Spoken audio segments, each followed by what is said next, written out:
Hi, my name is Constable Jeet Basran. I work with Peel Regional Police in the Recruiting Bureau. Hello, welcome to Olivia Connects. My name is Olivia Gudaniec, and as you just heard, this is Manjeet. Welcome to the show. Thank you, Olivia, for having me. I'm so excited. There are so many things I want to ask you about being a police officer. I'm guessing this isn't a 9-to-5 job. No, it's not. So let's, I guess, get right into it. Do you guys have shift work? Is that how it goes for all of those interested in becoming a police officer or just curious? Yes, we work shift work. Every service in Canada does shift work.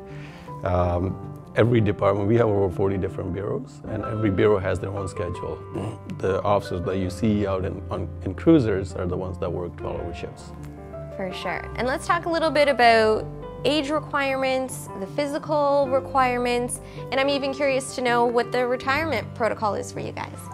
Now, the minimum requirements are you must be a Canadian citizen or permanent resident, at least 18 years of age, be physically and mentally able to perform the duties of the position as a police officer, be a good morals and habits, right?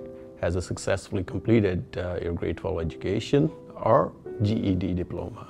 From possess a valid first aid certificate and valid CPR, meet the vision and hearing standards, no criminal convictions for which a pardon has not been granted, and pass medical examination, Class G license, driver's license for interior. There is an ongoing training throughout your career. I'll talk about a little bit about the cadet program first. It's a 2.5-year program that we hire you on a contract. Within that contract, you will mature, you work different areas of the service. Now you get paid from day one, you get on-job training, you do 3 weeks training as soon as you join. Then after the 3 weeks training, you get to work in a different bureau. Did you do this program? And you know what, when I joined, I was more mature.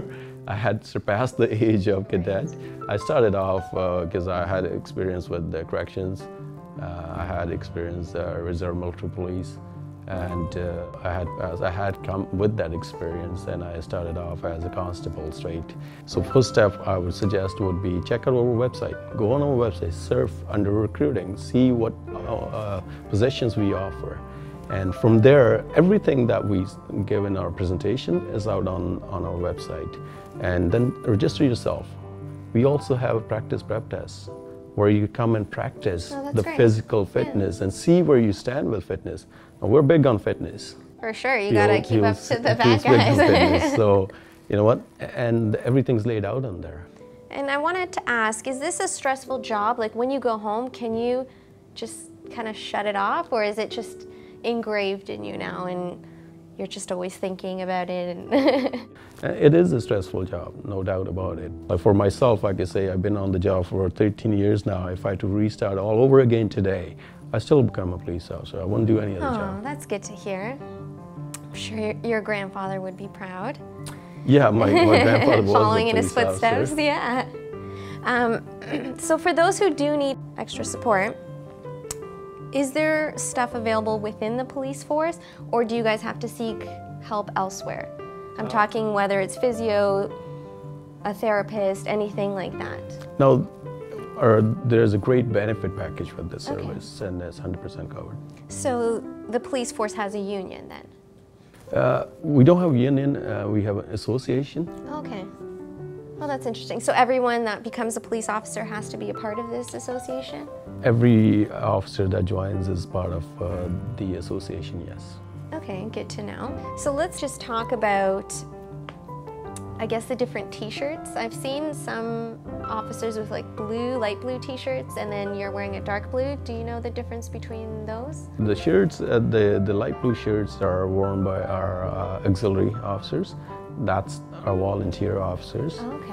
Now, as I said, minimum requirements still are the same to join as an auxiliary officer. However, you need Class G license for auxiliary. It's a 2 years commitment.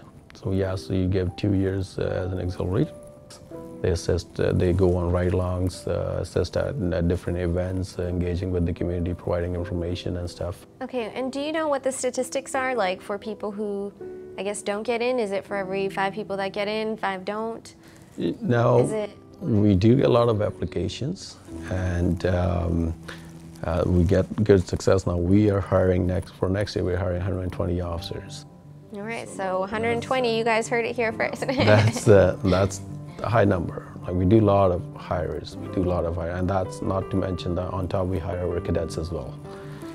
Now, for being successful, sometimes people haste it, and that's why I said from the beginning, you know what, come in and attend our information session. You gain more how to make application, what mistakes not to make, you know what we're looking for. If you fulfill what we're looking for, there's no reason for you to get rejected. Yeah, and plus you get that face-to-face connection too. Absolutely. Maybe you'll even get a contact out of it or a special tip. Yeah.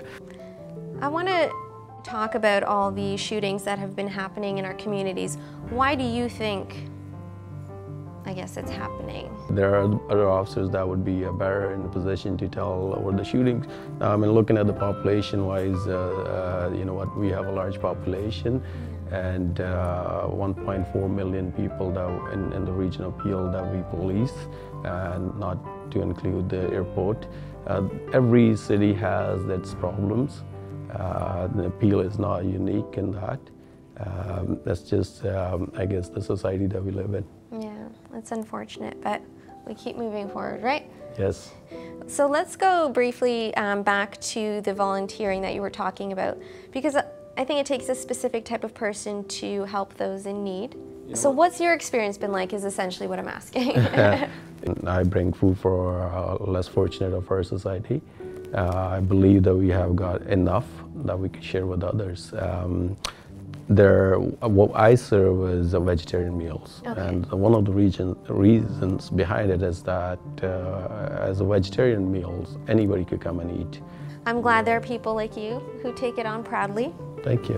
And before I let you go, if there was another job you could be doing, what would it be and why? That's a tough question. As I said before, I would still like to be a police officer. If any other job I would be doing. Even if it's like for a day or like something you wanted to do as a child? The second thought I had when growing up was to be a lawyer, to be honest. Okay. So always in the enforcement of some sort. Beautiful. Thank you so much for your time. Thank you guys for watching. If you are new, please subscribe. If you keep coming back, I really appreciate it. And we will see you guys next week. Bye. Thank you.